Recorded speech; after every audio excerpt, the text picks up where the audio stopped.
Kalau misalkan tradisi berarti Fahri Hamzah waktu di PKS atau bahkan PKS-nya ya itu melakukan kegiatan berpolitik itu menggunakan bandar. Ya wajar saja nggak didengar. Karena apa? Karena Partai Demokrat suaranya kecil. Ada orang yang tidak ingin Demokrat bareng Nasdem dan PKS, dan itu orang-orang Nasdem dan PKS. Mereka itu ingin mengeluarkan Bapak dari koalisi. Itu kenapa kemarin koalisi perubahan gak jadi.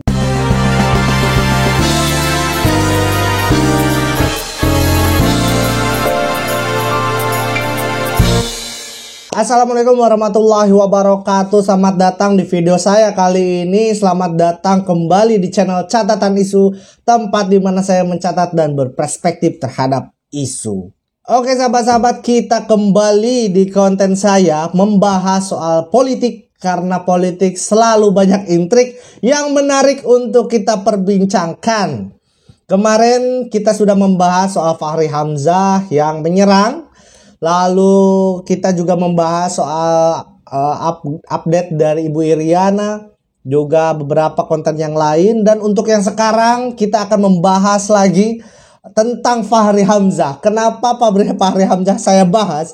Karena ada serangan balik yang dilancarkan oleh Nasdem kepada Fahri Hamzah. Terus juga ada info terbaru tentang updatean tweet dari seseorang yang melecehkan ibu negara, dan sekarang sudah ada progress report terbaru. Juga yang terakhir, yang ketiga itu tentang AHY. Nah, yang menarik soal AHY nanti kita akan bahas ya. Pertama kita akan membahas dulu soal kemarin serangan dari Fahri Hamzah. Di sini ada berita 3 serangan Fahri Hamzah ke koalisi perubahan. Ya sempat kemarin sudah saya bahas ya, bahwa Fahri Hamzah itu bilang nggak jelas koalisi perubahan ini. Karena apa? Karena kemarin nggak jadi gitu untuk deklarasi. Kenapa gitu ya? Nggak jelas. Kenapa menurut Fahri Hamzah ini nggak jelas? Karena nih saya bacakan. Jadi ini adalah ajakan saya kepada semua orang atau semua pihak agar mulai memfasilitasi diskusi dan perdebatan pikiran. Jangan lagi melayani atau bahkan memfasilitasi atau mengentertain perbedaan perasaan dan sentimen sebagai selera paling rendah dalam tradisi kita bernegara dan bermasyarakat. Nah, menurut Fahri Hamzah, kemarin itu kan ada cuitan, dimulai dengan cuitan dari dari Nasdem itu yang bilang bahwa Anies Baswedan ini berpeluang digandengkan dengan Gibran. Nah, sehingga memunculkan reaksi dari PKS dan Demokrat. Menurut Demokrat, cuitan itu tidak elok. Karena apa? Karena tidak disiplin secara komunikasi. Ini lumayan menarik ini antara Demokrat dan Nasdem. Sehingga Fahri Hamzah berpikiran bahwa koalisi perubahan ini gak jelas. Mereka selalu sentimen dan terlalu mengentertain gitu, kata si Fahri Hamzah. Lalu serangan kedua dari Fahri Hamzah itu bahwa koalisi perubahan itu nggak ada idenya. Yang menarik itu soal bandar. Nah, Fahri Hamzah itu bilang bahwa bandar yang akan mendukung Anies Baswedan yang berkoalisi dengan PKS, Nasdem dan Demokrat ini belum sepakat. Nah, ini yang dikatakan oleh Fahri Hamzah. Deklarasi tanggal 10 November sudah gagal gara-gara bandar belum sepakat. Sudahlah, kita kan sudah tahu semua kan, bandar belum sepakat, duit belum terkumpul, 20% belum terkumpul, ya gagal. Nah, kalau kita cermati, Fahri Hamzah ini adalah orang yang cukup berpengalaman di dunia politik. Bahkan berbicara soal pilpres juga dia sangat berpengalaman, sehingga dia tahu peran-peran apa yang akan dilakukan sebelum pilpres, termasuk soal bandar. Kayaknya Fahri Hamzah tahu kalau bandarnya itu nggak siap untuk bandarin Anies Baswedan ini, karena ya di dalamnya PKS, Nasdem dan Demokrat gitu. Lalu dilatar belakangi dengan 3 serangan tadi, ada serangan balasan nih, kita bahas ya. Kita bahas untuk serangan balasan kepada Fahri Hamzah nih. Serangan balik koalisi perubahan ke Fahri Hamzah. Nih ada yang menarik nih, kita baca ya, kita baca. Nasdem sebut bandar politik tradisi Fahri Hamzah. Nah, kata-katanya begini. Itu mungkin tradisi Fahri Hamzah kali ya. Tapi kalau di Nasdem sih nggak seperti itu. PKS juga nggak seperti itu. Demokrat nggak seperti itu.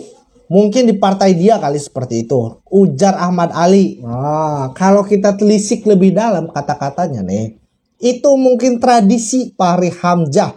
Nah, yang disebutkan dengan tradisi adalah kegiatan atau tingkah laku yang dilakukan secara terus-menerus dari dulu gitu, dari lama.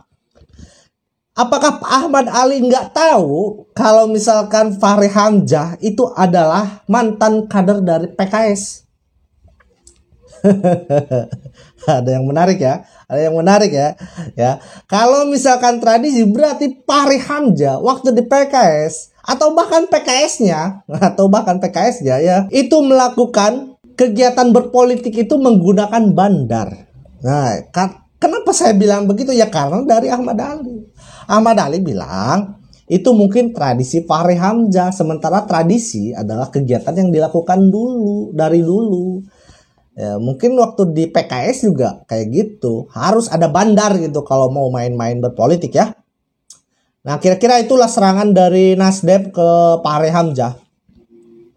Lalu berita kedua ini datang dari AHY. Ini ada yang menarik ini dari AHY. Kenapa? Saya bacakan. Singgung koalisi harus kokoh, AHY nyanyikan lagu Harusnya Aku dari Armada. Harusnya aku yang di sana. Kayaknya AHY ini sakit hati. Kayaknya sakit hati nggak dilirik oleh PKS dan Nasdem kayaknya ya. Nggak terlalu didengar kayaknya. Ya wajar saja nggak didengar. Karena apa? Karena Partai Demokrat suaranya kecil. Suaranya kecil dibandingkan dengan PKS dan Nasdem. Jadi Bapak AHY tolong bersabar dulu. Kalau nggak dianggap, ya Bapak introspeksi diri. Jangan nyalon kalau gitu. Udah nyerah aja gitu. Nyerah aja sama siapa? Yang punya calon lagi PKS punya calon AHR, ya nyerah aja kalau misalkan kalah dari AHR dari PKS kan gitu.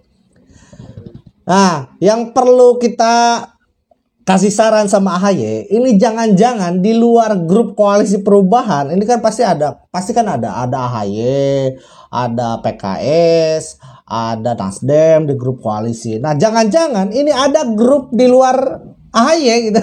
Kenapa?